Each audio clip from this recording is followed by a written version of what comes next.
7/6/2026 ஞாயிற்றுக்கிழமை இன்றைய தினம் வெளியான காலை முரசு பத்திரிகையின் செய்திகளை தொகுத்து வழங்கும் நான் என்கே கதிரூபன்.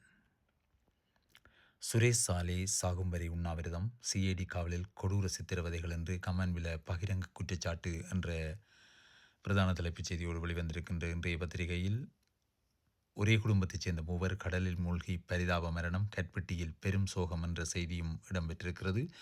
அத்தோடு செப்டம்பரில் பாரிய நெருக்கடி, சஜித் அணி எச்சரிக்கை என்ற செய்தியும் முற்பக்க செய்தியாக இடம்பெற்றிருக்கிறது. ஆனமடுவில் நேற்று கோர விபத்து, பெண்ணொருவர் சாவு, 12 பேர் படுகாயம், முன்னேஸ்வரம் கோயில் வழிபாடு முடிந்து திரும்பிய போது சோகம் என்ற செய்தி இடம்பெற்றிருக்கிறது. இந்த செய்திகள் முற்பக்க செய்திகளாக இடம்பெற்றிருக்கின்றன. இந்திய கடற்படை கப்பல் கொழும்பு வந்து திரும்பியது என்ற செய்தியும் புகைப்படங்களுடன் இடம்பெற்றிருக்கிறது.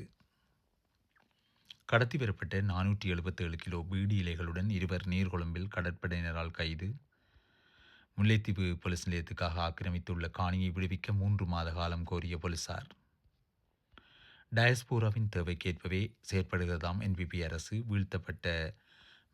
வீழ்த்த கூட்டு எதிரணி ஜனநாயக வழியில் போராடும் என சூளுரைக்கின்றார் கோட்டாவின் முன்னாள் செயலர் என்ற செய்தி அடுத்து காணப்படுகிறது. அரசாங்கத்துக்கு தைரியம் இருந்தால் மாகாண சபை தேர்தலை நடத்துங்கள், ரஞ்சித் மத்தும பண்டார சவால். கிரிவெஹர ராஜமகா விகாராதிபதியுடன் அமைச்சர் நலிந்த ஜேதிச சந்திப்பு என்ற செய்தி அடுத்து புகைப்படத்துடன் இடம்பெற்றிருக்கிறது. தேனீக்களின் வீழ்ச்சியால் உணவு உற்பத்திக்கு ஆபத்து, நிபுணர்கள் எச்சரிக்கை. சரித்திரம் திரும்புகிறதா என்ற தலைப்பில் இன்றைய ஆசிரியர் தலையங்கம் இடம்பெற்றிருக்கிறது. அந்த ஆசிரியர் தலையங்கத்தை நாங்கள் இறுதியாக பார்ப்போம்.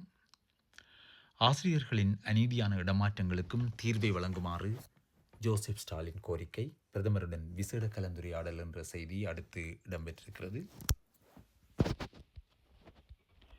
வீதியை புனரமைப்பு செய்து தருவதாக கூறி மக்களை ஏமாற்றுகின்றதா தேசிய மக்கள் சக்தி என்ற செய்தியும் இன்றைய பத்திரிகையில் இடம்பெற்றிருக்கிறது. யாழ் வடமராட்சி பகுதி கேவில் நித்திய வெட்டை வீதி புனரமைப்பு செய்யப்பட உள்ளதாக கூறிய தேசிய மக்கள் சக்தி அரசாங்கம் 5 மாதங்கள் கடந்தும் அதனை செய்யவில்லை என்ற அந்த செய்தி தொடர்ந்து செல்கிறது. மட்டக்களப்பு ஸ்ரீ மாமாங்கேஸ்வரர் ஆலயத்தின் வண்ணக்கர் உதவி வண்ணக்கர் தெரிவு நேற்று. அது குறித்த புகைப்படங்களும் இடம்பெற்றிருக்கின்றதாக அந்த செய்தி காணப்படுகிறது. பருத்தித்துறையில் காணாமல் போன மீனவர்களின் குடும்பங்களுக்கு அமைச்சர் ஆறுதல் தெரிவிப்பு. சேவையின் அனுபவத்தை தகுதியாக கொண்டு விசேட அமைச்சரவை பத்திரம் மூலம் நியமனங்கள், சுகாதார தொண்டர் பிரச்சினைக்கு அதுவே தீர்வு என்கிறார் டக்ளஸ். பாடல் பாடிய இளைஞரை பயங்கரவாதி என காட்டி கைது செய்தமையை வன்மையாக கண்டிக்கிறோம், நாடாளுமன்ற உறுப்பினர் இரா சாணக்கியன் சீற்றம் என்ற செய்தியோடு மயிலிட்டியிலும் மக்களுடைய காணிகளில் பங்களா அமைத்து படையினர் உல்லாசம், இது பெருங்கொடுமை என ரவிகரன் எம்பி சுட்டிக்காட்டு என்ற செய்தி இன்றைய பத்திரிகையில் இடம்பெற்றிருக்கின்றன. சிறுமியை கடத்தி பாலியல் வல்லுறவுக்குட்படுத்திய கல்முனை இளைஞனுக்கு 2 வார கால விளக்கமறியல் என்ற செய்தி இடம்பெற்றிருக்கிறது. மேலும் பருத்தித்துறை அருள்மிகு சிவன் கோவிலின் மகோத்சவத்தை முன்னிட்டு தூய்மை பணி, அத்தனகலு ஓயாவின் நீர்மட்டம் உயர்வு, கம்பகா உள்ளிட்ட பகுதிகளுக்கு எச்சரிக்கை. லெபனானில் உள்ள பெண்ணின் உறவுகளை கண்டறிய வெளியுறவு அமைச்சு பொதுமக்கள் உதவியை கோரியுள்ளது என்று ஒரு செய்தி வெளியாகி இருக்கிறது. அந்த செய்தியை நாங்கள் பார்ப்போம். லெபனானில் வசித்து வரும் இலங்கை வம்சாவளியைச் சேர்ந்தவர் என நம்பப்படும் பெண்ணொருவரை அடையாளம் காண்பதற்கும் அவரது குடும்பத்தினரை கண்டறிவதற்கும் வெளிநாட்டு அலுவல்கள், வெளிநாட்டு வேலைவாய்ப்புகள் மற்றும் சுற்றுலாத்துறை அமைச்சு பொதுமக்களின் உதவியை கோரியுள்ளது. அமைச்சின் தகவல் படி அந்த பெண் லெபனானின் ரஹ்மா என்ற பெயரில் அழைக்கப்பட்டு வந்துள்ளார். எனினும் அவருடைய உண்மையான அடையாளம், குடும்ப விவரங்கள் அல்லது அவரது இலங்கையில் எந்த பகுதியைச் சேர்ந்தவர் போன்ற எந்த ஒரு உத்தியோகபூர்வ விவரங்களும் இதுவரை உறுதிப்படுத்தப்படவில்லை. எனவே அந்த பெண்ணை அடையாளம் காணக்கூடியவா அல்லது அவரது குடும்ப உறுப்பினர்களை தெரிந்த தொடர்புகள் பற்றிய விவரங்களை அறிந்த எவரேனும் இருந்தால் உடனடியாக முன்வந்து தகவல் வழங்குமாறு அமைச்சு கேட்டுக்கொண்டுள்ளது. தகவல்களை பகிர்ந்து கொள்வதற்கு தொடர்பு விவரங்கள் தகவல் பத்திரமுள்ள இசுருபாய கட்டிட தொகுதியின் 16வது மாடியில் அமைந்துள்ள வெளிநாட்டு அலுவல்கள், வெளிநாட்டு வேலைவாய்ப்பு மற்றும் சுற்றுலாத்துறை அமைச்சின் கான்சியுலர் விவகார பிரிவு இடம் சமர்ப்பிக்க முடியும். மன்னிக்கவும், சுகுருபாயா, அது இசுருபாயா அல்ல, சூருபாய. தொலைபேசி எண் 00941122755525. மின்னஞ்சல் consular@ mfa.gov.lk. பொதுமக்கள் வழங்கும் அனைத்து தகவல்களும் மிகவும் ரகசியமாக பேணப்படும் என அமைச்சின் அதிகாரிகள் உறுதியளித்தனர் என்று அந்த பெண்ணின் புகைப்படத்துடன் இந்த செய்தி வெளியாகி இருக்கின்றது. மத்திய கிழக்கு நெருக்கடி, கடுமையான உணவு பற்றாக்குறையை இலங்கையர்கள் எதிர்கொள்ளும் அபாயம்.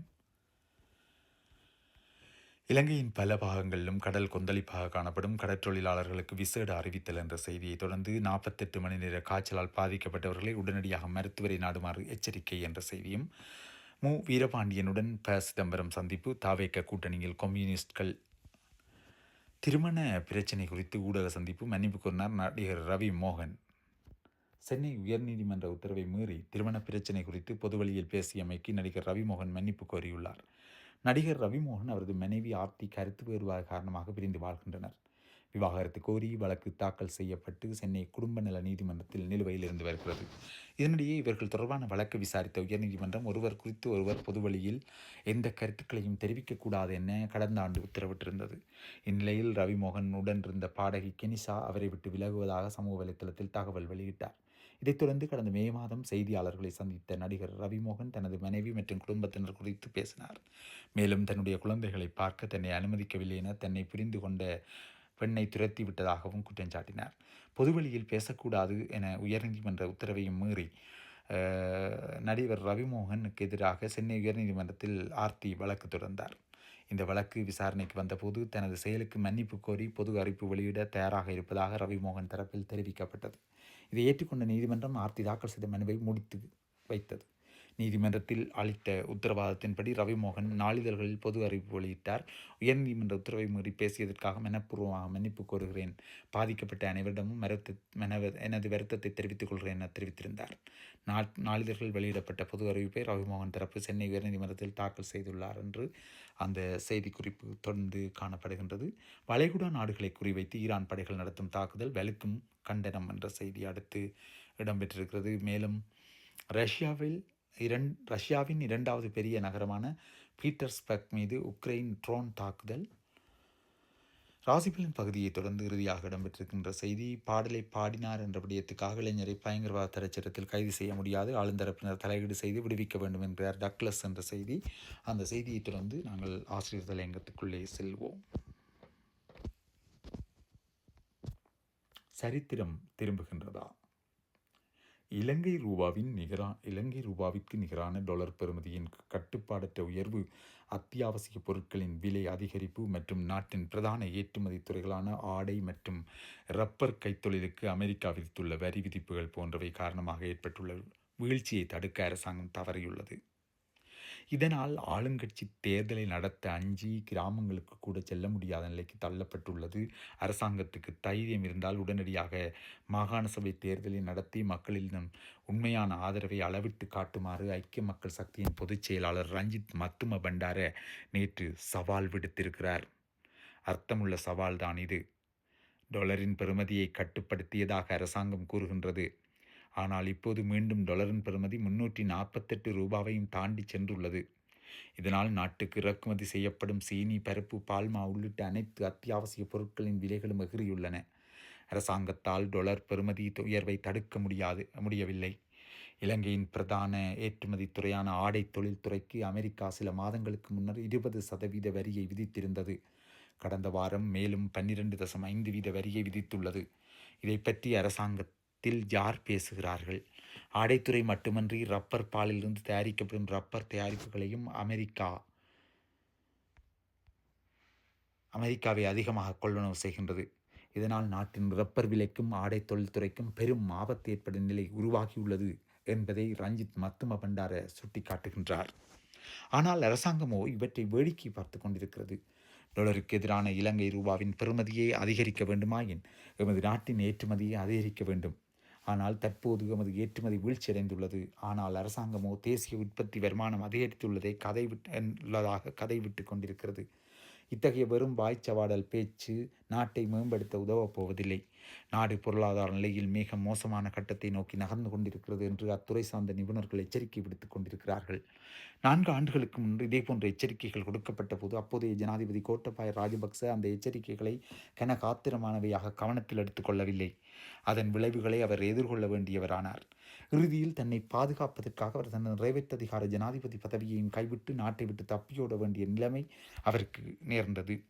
அதே போன்ற பொருளாதார நெருக்கடி நாட்டை சூழ்ந்து வரும் சமயத்தில் அது போன்ற அந்த நெருக்கடிகளை கவனத்தில் எடுக்காதவர் போல விட்டேத்தியாக இப்போதைய ஜனாதிபதி அன்றகுமார் திசாநாயக்கா செயல்படுகின்றார் என்று தோன்றுகிறது. அனுபவங்களிலிருந்து பாடம் படிக்க தவறியவன் மேலும் மோசமான அனுபவங்களை எதிர்கொள்ள நேரிடும் என்பதுதான் வாழ்வியல் உண்மையாகும் என்ற அந்த ஆசிரியர் தலையங்கத்தோடு இன்றைய பத்திரிகை செய்திகள் நிறைவுக்கு வருகின்றன. மீண்டும் ஒரு பத்திரிகை செய்திகளோடு உங்களை சந்திக்கும் வரை அன்பு வணக்கம் கூறி விடைபெறும் நான் என் கே கஜரூபன். வணக்கம் நேயர்களே.